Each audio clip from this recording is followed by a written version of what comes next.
Welcome to Mile High Reefers. I'm Scott Anderson, and today I kind of want to talk about the state of the coral export business. It's going to be a little different. I'm going to sit in front of the camera, I'm going to talk and give a lot of my opinions on the problems and potential solutions on how we fix these coral pans and some of the environmental issues that are currently going on. If you follow the hobby very closely, you'll know that Hawaii has stopped issuing permits for the collection of fish. The collection of fish is still going on, but these are on old permits. And as those old permits close out, we will have less and less fish until we have no fish coming. Fiji has shut down the export of coral, but we can still get fish from them. And Indonesia has shut down the export of coral. Now, Indonesia was a blow because we got so many corals from Indonesia. Some of the problems are strictly political.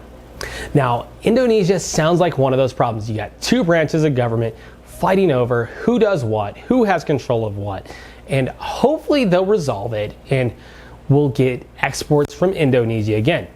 Fiji could be a similar process, but it sounds like they're kind of erring on the environmental side, and Hawaii is completely environmental. Environmentalists sued and got it shut down until the scientific studies have been completed. Now, I'm a huge fan of the environment. I think it's really important that whatever we do benefits the environment as much as possible because I want there to be reefs for my grandchildren to go visit. Now, I also believe that economics affect the state of our environment, and we'll get to that in a minute. But I think that shutting reefing down or the collection of corals for environmental purposes is like thinking you're going bankrupt, but cutting the haircuts out because the haircuts were the thing that were costing so much.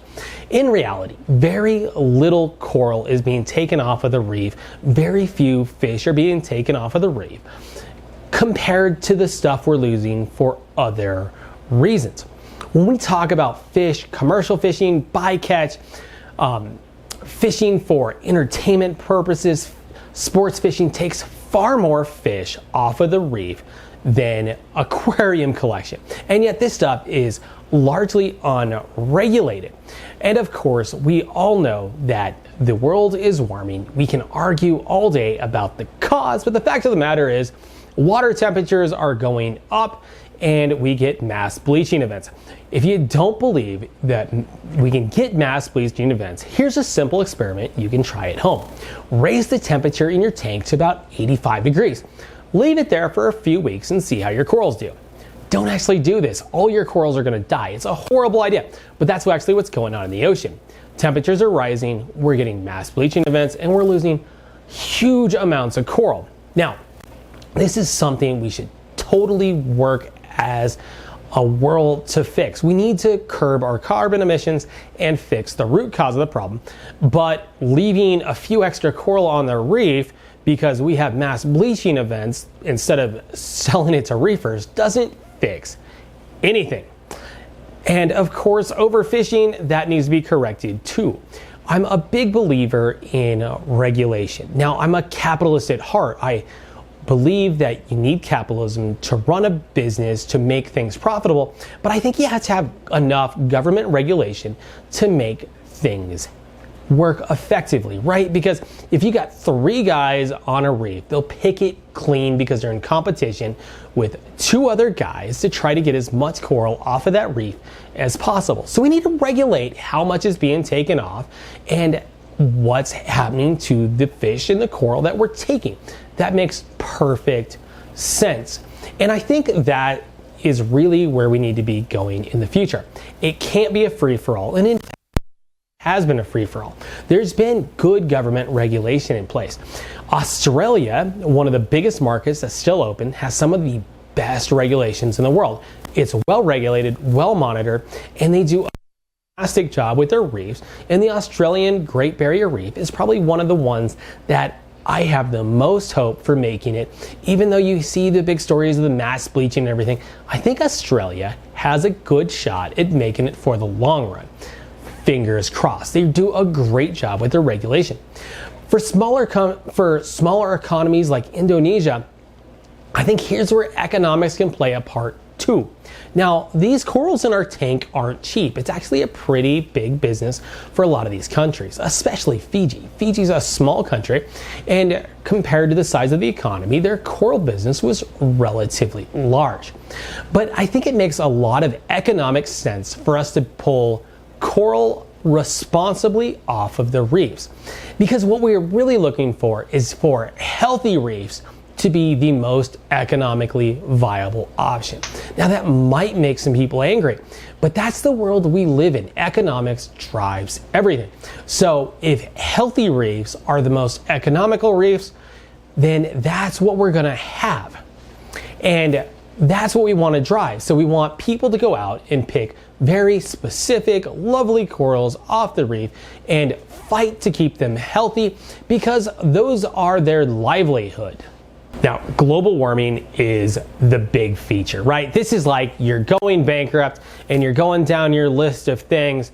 This is the multi-million-dollar vacation home that we really don't need.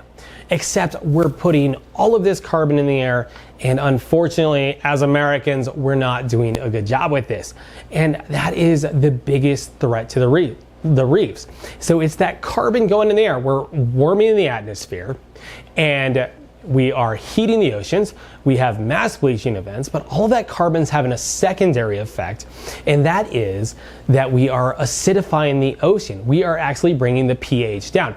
Now, bring the pH down, the corals don't calcify as well. You bring it down too low, they can't calcify at all. So the best thing we can do for our oceans is to work on carbon emissions. Banning people from pulling a few pieces off the reef because they like keeping them in reef tanks does zero good. And if we keep pushing carbon into the air like we currently are, these reefs we have in our home might be some of the best in the world. It's a sad thought, but as a world, we have to decide what we want. Do we want beautiful oceans full of healthy fish and healthy coral? And if we do, we have to manage them correctly. But attacking the guy taking a few corals off to feed the aquarium hobby isn't the problem. You got to go for the big, heavy hitters. You got to go for the global warming problem. You gotta go for coastal development. You gotta be really smart about that. You develop those coasts and the mud goes into the ocean and blankets a reef and kills it off. You've ruined a reef far more than somebody going out pulling corals for the aquarium industry. So those are the problems. Those are the stuff we need to fix.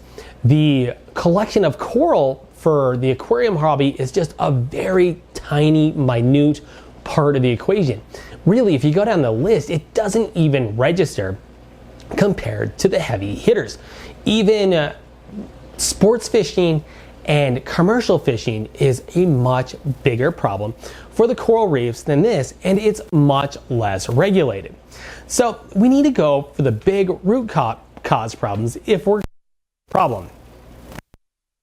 Going forwards, there's a few things that we should be able to do.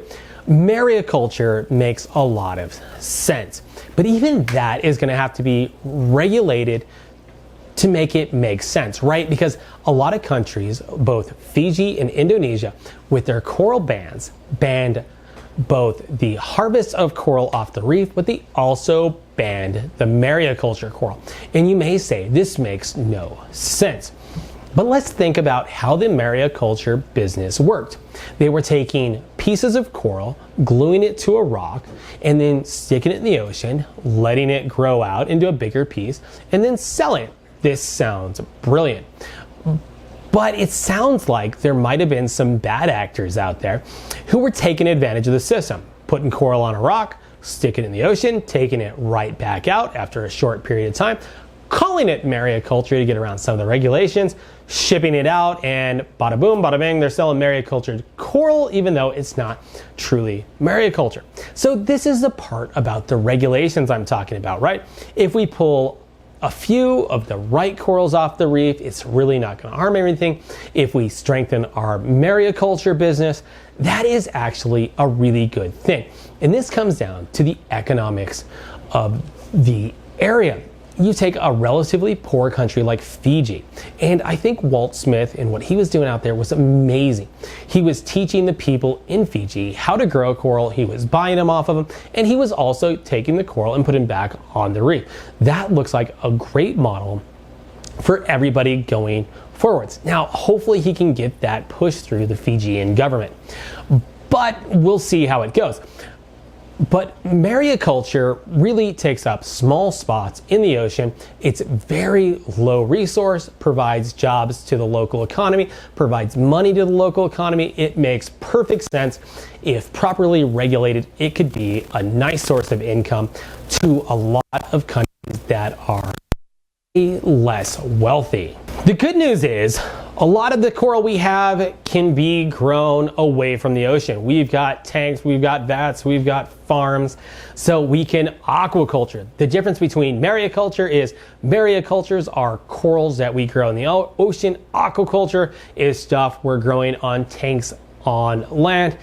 Anybody can set up an aquaculture facility, basically any place in the world, as long as you can provide the right environment for the corals inside a building, which shouldn't be hard.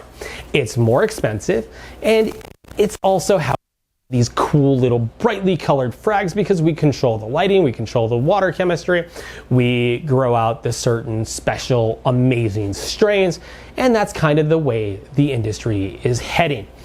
But that doesn't work for everything. Corals like your little scullies, they grow way too slow to be aquacultured. If you were to cut a scully, it would be 5-10 years, who knows how long, before it grew back into another coral the same size as it was and had the same round shape. So it works good for a lot of corals, but like that big bubble coral behind me, it's not a good aquaculture candidate because it doesn't really frag well. So big corals like that become a problem. So for the LPS that don't frag well, it's going to be hard to have those in an aquaculture facility. So I think going forward, what we need is good aquaculture facilities in the countries of origin. So US, Europe, Australia, wherever you live, your local reefing scene needs its own aquaculture scene to help bolster your own local reefing. And then, of course, I would love to see the governments where these corals are collected from work with the companies in developing a mariculture system that makes sense. Something with enough regulation that we can ensure that we're putting corals on the reef, we're taking frags of the frags and growing stuff out, we're having a very limited impact on the local environment, and that makes perfect sense, and it could be a great boon to the local economies. And of course, I still believe in wild collection of coral. Now, people have jobs where they go in the ocean, they swim around, and they find corals, but they're not just taking huge pieces of reef off. They're going in and they're individually selecting relatively small pieces of coral, because very few of us have tanks big enough for big coral, and shipping big coral is really expensive. So we get relatively small pieces taken off the reef, they're shipped out, and if done properly, the impact on the reef can be pretty small. A lot of countries like Australia, they have it set up so you visit one piece of the reef and you're there for a couple days and you leave it alone for a year. You move on to the next piece so that they have these big reefs and they're moving around, and it is very well monitored and regulated, and the reefs aren't really suffering from the the wild collection of coral. So I think going forwards, we are going to see more and more and more aquaculture. I hope we keep seeing lots of mariculture. In my opinion, mariculture is a strong contender. It takes almost zero resources. You put a table in the ocean, you put some frags on it, and they grow. The seawater's there, the temperature's right, there's no dosing, there's not a lot of work to it. You provide jobs for local economies. It makes a lot of sense in my opinion. The only real energy portion of it is actually shipping the coral from the South Pacific or wherever it's maricultured to the final destination, whether it's the US, Australia, Europe, or wherever in the world this coral is going. That's the big energy expenditure. Otherwise, it is super low energy, super low resource. So I think that the hobby could be a bright spot. And I kind of want to leave with the story of the giant clam. 20, 30 years ago, the giant clam, like this squamosa you see behind me, was looking at extinction. They were being harvested for food, and people would swim out, they'd take them off the reef. It takes a long time for a gigas clam to grow to that big, to be the 4-foot monster giant clams that we see. And people would take them, they'd eat them, the clam would die, populations dropped. But then people learned to mariculture. They farmed them. And now farmed clam is widely available to just about anybody who wants it. It takes very limited resource because they need sun. The water has everything else they need in it. It's got the food, it's got the chemistry, it's got everything they need, and it's the only form of agriculture that leaves the world or leaves its environment cleaner because it's there. And I think that's the direction we need to go in the future. We need to be finding smart ways to grow coral, to harvest coral, and to feed our industry and our hobby. No school today! Like, subscribe, see you on the next one.